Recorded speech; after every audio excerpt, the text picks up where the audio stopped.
Welcome. Scott here. Today I am going to bring you another video on Black Clover Mobile. In this video, I will be covering the ongoing limited challenge event, the Platichidna Raid for Season 9. Before I go into the guide proper, please do let me emphasize there is an importance of having PvE specialist units for the event. So do expect the effective team comps will be very restrictive. The fight will also features the concept called boss buffs, where you activate more potent boss buffs for more raid coins upon completing the raid fight. Now let me briefly cover on the key rewards that you should target for. The table on the left shows the level of battle power you need and the raid coins drop along with the first time raid coins clear. The key rewards that you should target is the SSR skill page enhancement material, which costs 500 raid coins. If you are in the process of improving your gear substats, you can go after the enchantment stone boxes. Please note that enchantment stones for accessory cannot be used for gear and vice versa.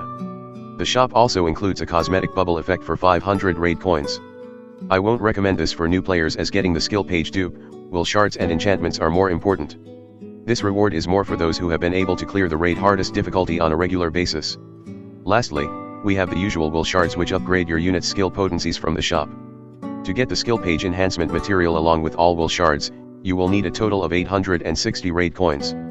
To get the enchantment stone chest, you need a total of 2,140 raid coins. Other than the rewards, you can consider spending raid coins to buy stamina or Yul. Now let's cover the mechanics of the raid boss. For the first phase, you will be fight the red debuffer Plaitchidna. The theme of the season raid is that the Platichidna has various immunity and removal skills. Try setting up your mages strategically according to your situation. For those who have fought the Platichidna in the previous season, there are some minor tweaks to the boss mechanics. The Platichidna can changes its type whenever it received damage from your party. The attribute changes from red power to blue technique to green sense and back to red power once you complete the cycle. Please do take note that combined attack count as 2 attacks. The first skill is Fierce Attack, which allows the boss to inflict 50% reduced defense debuff on a sense or green attribute type mage. The second skill is 3 Faces of Adversity, which is an AoE attack and inflicts 2 instances of continuous burn damage for 3 turns. The third skill is Poisonous Spray, which is another AoE attack.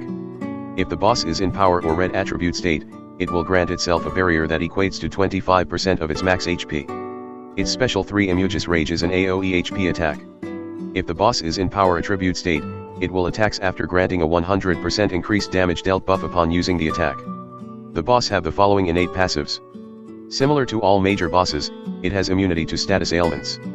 This current variant of Platichidna has immunity against reduced mobility, mobility depletion along with reduced speed debuffs. In short, you cannot cheese the fight with the infamous mobility drain team. The boss will grant itself Berserk once the battle has taken 40 turns.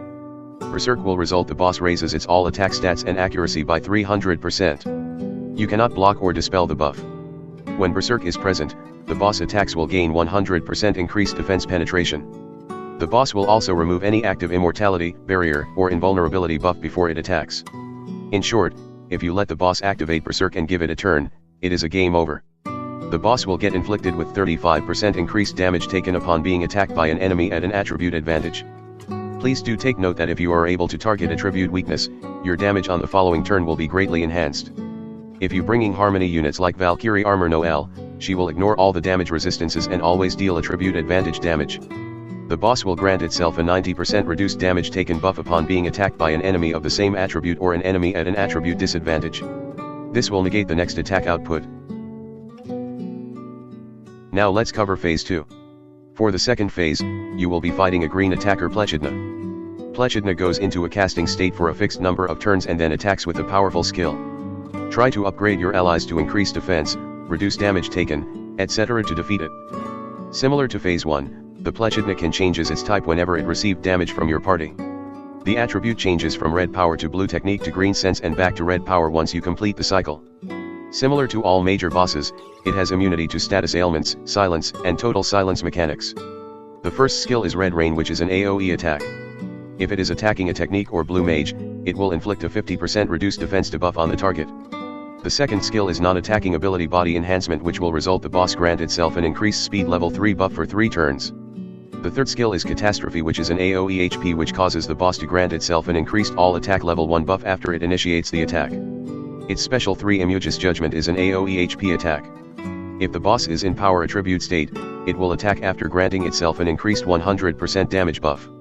The boss enter into a charging phase on its second turn. The charging phase will last for 3 boss turns. Save your barrier and damage mitigation buffs on second or last turn of the charging phase so you can time the buffs correctly to tank its attacks. Similar to phase 1, Harmony units like Valkyrie Armor Noelle will have attribute type advantage and will always be dealing maximum damage regardless of the attribute type of the boss. Similar to phase 1, the boss have the same set of innate passives. With the basic boss mechanics covered, let's proceed to discuss on the boss buffs. For this raid, we will be introduced to the new concept of boss buffs effect. As the name implies, the boss buff will give the boss skills more effects which will make the fight difficulty a lot harder. You can select boss buffs at the battle preparation screen and receive additional rewards based on the number of selected buffs. Available boss buffs change randomly every day. One day boss buff effects apply to phase 1 while another day could be applied to phase 2. The table on the left shows the number of raid coins for each part and the number of conditions you have activated. If you activated 0 to 2 boss buffs, there won't be any raid coin bonus. The bonus will starts from 3 boss buffs onwards. The rewards of the coins will also accumulate. For example, if you clear part 3 raid with 4 boss buff conditions, you will get between 15 to 17 raid coins for the usual clear along with 18 raid coins for boss buffs activation. The 18 bonus coins consist of 6 raid coins for 3 boss buff conditions and 12 raid coins for 4 boss buff conditions. Clearing part 2 fight with all 6 conditions will give you 30 bonus raid coins. Clearing part 3 fight with all 6 conditions will give you 60 bonus raid coins. Clearing part 4 fight with all 6 conditions will give you 90 bonus raid coins. The table of the right shows the boss buff effect. The boss buff effect will apply to the boss specific skill. The boss buff application seems to affect either only on phase 1 or phase 2. As we are in early days of the raid, we might have a mix of the conditions or the game will just alternate the buffs per phase.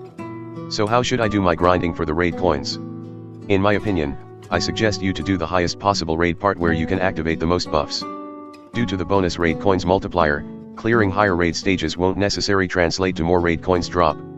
To get the skill page 2, you need to have a roster that allows you clear part 2 with 6 boss buff activation. Now let me proceed with the showcase of my runs.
Yep!